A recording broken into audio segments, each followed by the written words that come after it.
I'm not gonna lie, I like defending movies I don't like because I am amongst the rare group of people who know how to think objectively and not subjectively when having conversations about media. Joker 2 Folie Deux came out and everybody has a visceral reaction to this. And don't get me wrong, it's not that great of a movie, but it's not as bad as people are making it out to be. So I'm gonna go over some counter arguments because people just be talking out their ass. Number one, which is the foundation of this conversation, is just because you do not like something, that doesn't make it objectively bad. And I'm gonna repeat that one more time just in case people in the back didn't hear me.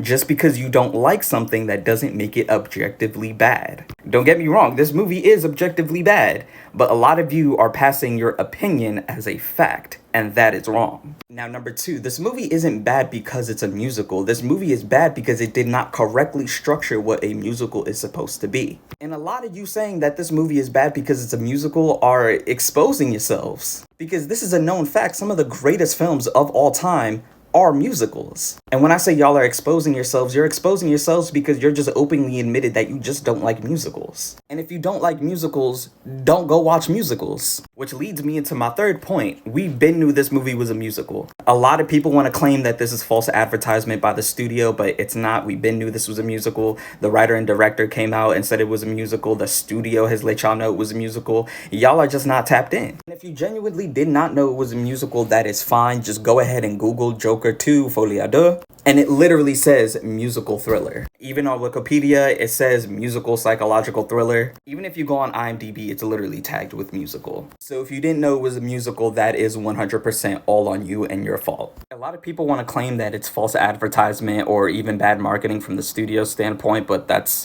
it's such a bullshit excuse. And I know the first argument people are going to say is not everybody is chronically online to know the updates on the movies that come out every single day. And you're 100% correct, not everybody is chronically online, but at the same time, it literally takes 2 seconds to look up a movie before you go see it. And again, there are so many different resources that you can look up yourself before you go watch a movie. You guys are just lazy. One of the main reasons why I hate the whole bad marketing excuse is because just because a studio doesn't market a movie the way you want it to be marketed, that doesn't mean it's bad marketing. And trust me, I could give you some examples of movies that marketed their movies horribly, but we're not going to get into that right now. Now, another thing I want to talk about is like people are really using this movie as an excuse to shit on the first movie. And I ain't gonna lie, I'm not gonna let that slide low key. Because the first movie was absolutely phenomenal. Obviously, it's such a divisive movie, so some people are gonna love it, some people are gonna hate it. But one of the main reasons why people don't like Joker in general, both the first and the second movie, is because they're holding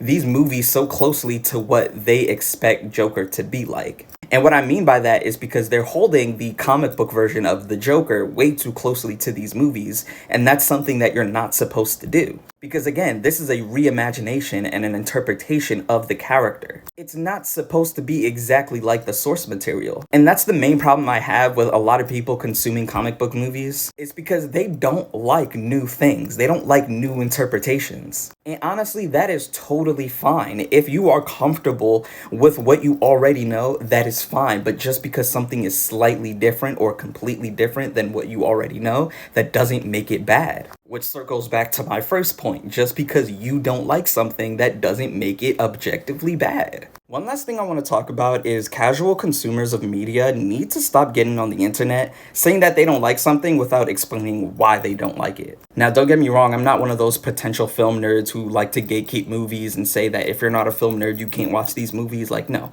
I'm not going to do that. It's immature. Because at the end of the day, movies are for entertainment, and entertainment is for everybody, regardless if you're into the source material or not, regardless if you study film or not. But if you are a casual consumer of film, I'm not saying that you can't have an opinion on something, but it does become kind of misconstrued because if you have an opinion on something and you don't articulate why you don't like it, it kind of just invites anti-intellectualism. And we all know that anti-intellectualism is a growing problem within the community. And honestly, it's not just within the film community, it's with literally everybody. It's happening in the movie community, book community, video games, comic books, literally any form of media you could think of, it's happening. So if you're not going to explain why you don't like something, just keep your fucking mouth shut. And I know that sounds rude, but it's the fucking truth. But anyways, I just had to get on here and let y'all know because the way people are reacting to this movie, low-key kind of pissed me off.